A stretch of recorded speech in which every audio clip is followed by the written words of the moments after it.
Hello everyone, এমকে Bengali ক্লাসরুমের সবাইকে জানাই স্বাগত। আজকে আমি ষষ্ঠ শ্রেণীর আমাদের পৃথিবীর আবহাওয়া এবং জলবায়ু এবং পৃষ্ঠা 44 থেকে 46-এর সমস্ত প্রশ্ন উত্তর আলোচনা করছি। তোমরা অবশ্যই ভিডিওটা শেষ পর্যন্ত দেখো এবং ভালো লাগলে লাইক কমেন্ট শেয়ার করতে কিন্তু ভুলো না। তো চলো আবহাওয়া শুরু করা যাক। আবহাওয়া বলতে কোনো একটি নির্দিষ্ট স্থানে নির্দিষ্ট সময়ে বায়ুর উষ্ণতা, বায়ুর আর্দ্রতা, বায়ুর চাপ, বায়ু প্রবাহ, মেঘাচ্ছন্নতা এর অবস্থাকে বোঝায়।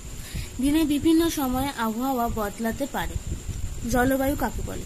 কোনো অঞ্চলে প্রায় 30 থেকে 35 বছরের আবহাওয়ার গড় অবস্থাকে ওই অঞ্চলের জলবায়ু বলে।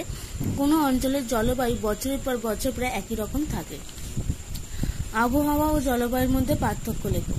কি বলছে না, আবহাওয়া কোনো নির্দিষ্ট সময়ে বায়ুমণ্ডলে বিভিন্ন উপাদানে অবস্থান করে। জলবায়ু হলো কোনো অঞ্চলের 30 থেকে 35 বছরের আবহাওয়ার গড় অবস্থা হলো জলবায়ু। আবহাওয়া প্রতিদিন এমনকি প্রতি মুহূর্তে বদলায়, জলবায়ু প্রতিদিন বদলায় না।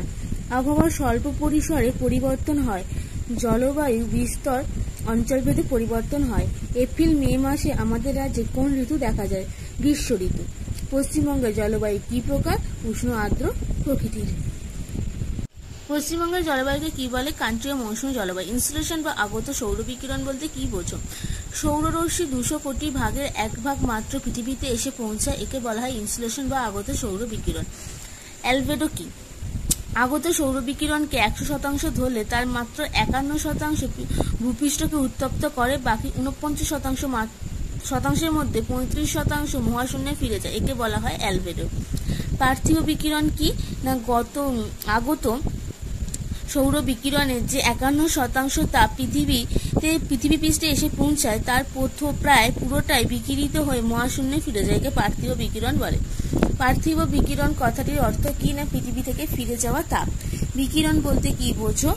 বিকিরণ বলতে কি না, সূর্য থেকে আসা তাপ সরাসরি ভূপৃষ্ঠকে উত্তপ্ত করে।